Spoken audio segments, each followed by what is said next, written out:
कहानियां सुनोगे? आओ तुम्हें एक कहानी सुनाता हूं। अमावस की काली रात। अमावस की काली रात में रामपुर गांव में एक भयानक चुड़ैल आती थी, जिसके डर से सभी गांव वाले दरवाजे बंद कर दिया करते थे। चुड़ैल जिस घर का दरवाजा खुला पाती, वो घर में घुसकर लोगों को बलि चढ़ाने के लिए उठा ले जाती।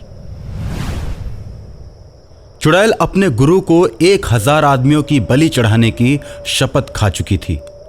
अकेले रामपुर गांव के 50 लोगों की बलि वो चढ़ा चुकी थी, जिसके चलते गांव वाले उससे बहुत डरते थे। आज भी अमावस की काली रात थी और रामपुर गांव पर फिर से चुड़ैल का साया मंडराने लगा था। चुड़ैल गांव की गलियों में घूमने लगती है, लेकिन किसी का दरवाजा खुला हुआ न पाकर चुड़ैल बिना शिकार किए अपने गुरु के पास जाती है। हे गुरुदेव, आज तो मुझे कोई भी शिकार नहीं मिला। सभी ने अपने घरों के दरवाजे बंद कर रखे थे। आज अमावस की काली रात को शैतान को बलि देना जरूरी होता है। अगर आज उसे बलि नहीं दी गई तो वो मुझे और तुमको हमेशा के लिए कैद करके आग की लपटों के बीच डाल देगा। तुम जाओ और जल्दी से जल्दी किसी आदमी को पकड़ कर लाओ। चुड़ैल अपने गुरु की बात मानकर आदमी की खोज में निकल पड़ती है। बलि का समय नजदीक आता जा रहा था। गुरु की बेचैनियां बढ़ती जा रही थी, क्योंकि अब थोड़ी ही देर में शैतान बलि के लिए आने वाला था। चुड़ैल को भी अब शैतान का डर सताने लगा था। चुड़ैल रात में कई गांवों में घूमती है।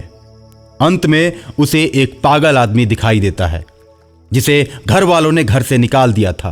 वो पागल आदमी नदी के किनारे बैठा हुआ था और ठंड की वजह से उसका शरीर कांप रहा था और वो जोर जोर से रो रहा था। चुड़ैल ने जब उसको देखा तो चुड़ैल की आंखों में चमक आ गई। उसने उस पागल आदमी को उठा लिया और उठाकर अपने गुरु के पास लेकर चली गई। चुड़ैल का गुरु उस पागल आदमी से पूछता है, तुम कौन हो? मैं नहीं जानता। तुम्हारा नाम क्या है?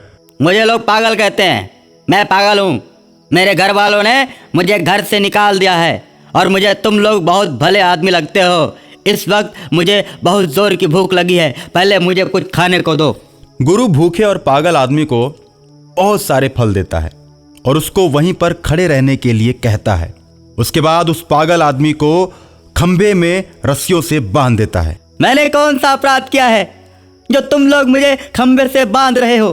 पागल होकर जीने से तो अच्छा है कि तुम किसी के काम आ जाओ, और आज तुम हम लोगों के काम आने वाले हो और सदा सदा के लिए इस नर्क भरी जिंदगी से तुम आजाद हो जाओगे। मैं तो ये नहीं जानता कि तुम कौन हो, लेकिन जैसे भी हो तुम गांव वालों से भी बदमाश हो। उन लोगों ने कम से कम मुझे बाहर स्वतंत्रता पूर्वक घूमने फिरने के लिए तो छोड़ दिया था, लेकिन तुमने तो आज मुझे बांध ही दिया।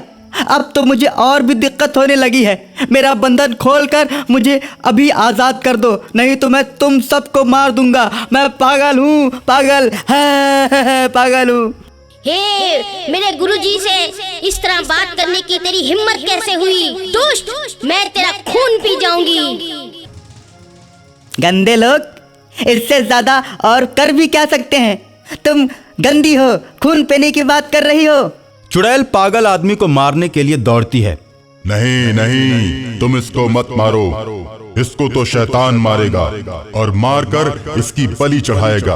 उसके बाद हम लोग मिल बांटकर इसको खा जाएंगे। अपने गुरु की बात सुनकर चुड़ैल खुश हो जाती है और शैतान हाथ में फरसा लिए एक गुफा के दरवाजे से प्रवेश करता है। गुरु और चुड़ैल के सामने आता है और पूछता है, मेरा शिकार कहाँ है? उसे मेरे हवाले कर दो। चुड़ैल पागल को खोलकर शैतान के सामने लाती है। शैतान एक ही बार में उस पागल को मार देता है और तीनों मिलकर अमावस की काली रात में शैतानी प्रसाद खाना शुरू कर देते हैं। आज तो मजा ही आ गया। शैतान भाई, आजकल आदमी नहीं मिल रहे। अमावस की काली रात में बलि चढ़ाने के लिए मैं इस पगले को नदी के किनारे से पकड़ के ले आई हूँ। जरूरी नहीं कि बलि मानव की ही हो। मैं बकरी, भेड़, किसी भी जंतु की बलि लेने के लिए तैयार हूँ। पास के गांव वाले बहुत ही चालाक होते जा रहे हैं। ये जानते हैं कि दरवाजा बंद करने के बाद चुड़ैल घर के अंदर नहीं आ सकती, और अक्सर ही ये लोग अमावस्या की रात को अपने घर का दरवाजा बंद कर लेते हैं। ठीक है, ये लोग अब अपना बच्चा खुद ही यहाँ पर पहुँचाएंगे। मैं ऐसा उपाय कर देता हूँ। ऐसा कहकर अगली सुबह शैतान गांव की तरफ चल देता है। शैतान दिन में ही गांव में प्रवेश कर जाता है। गांव वाले शैतान को दिन में देखकर उसे घेरना शुरू कर देते हैं। दूर से ही रस्सियां फेंक कर उसे बांध देते हैं और बांध कर उसे गांव की चौपाल पर लाते हैं। मुखिया गांव के चौपाल पर उसे लोहे की जंजीर में बांधकर पेड़ से उल्टा लटका देता है। उसके बाद शैतान अपने आप को उल्टा लटका पाकर जोर जोर से चिल्लाने लगता है। लोग शैतान को आग लगा देते हैं। शैतान चिल्लाने लगता है। शैतान की आवाज चुड़ैल के कानों तक पहुंचती है। चुड़ैल तुरंत शैतान की मदद के लिए चल देती है, और जैसे ही गांव के अंदर पहुंचती है, सारे गांव वाले अपने हाथों में लोहे की जंजीर लेकर तैयार बैठे हैं। चुड़ैल आसमान में उड़ते हुए आ रही है और शैतान को पेड़ पर जलते हुए लटका पाकर गांव वालों से बोलती है, तुम लोगों ने शैतान को बांधकर बहुत बड़ी गलती की है, और बड़ी गलती की है तो उसकी कीमत भी बड़ी ही चुकानी पड़ेगी। मैं तो कहती हूँ कि इस शैतान को अभी आजाद कर दो, नहीं तो गांव का कोई भी इंसान बचने नहीं पाएगा। एक एक करके सारे मारे जाओगे। तुम लोग नहीं जानते हो कि इस गलती का क्या अंजाम होगा। अब हम तेरी बातों से नहीं डरने वाले चुड़ैल। तूने भी हमें बहुत ज्यादा सताया है।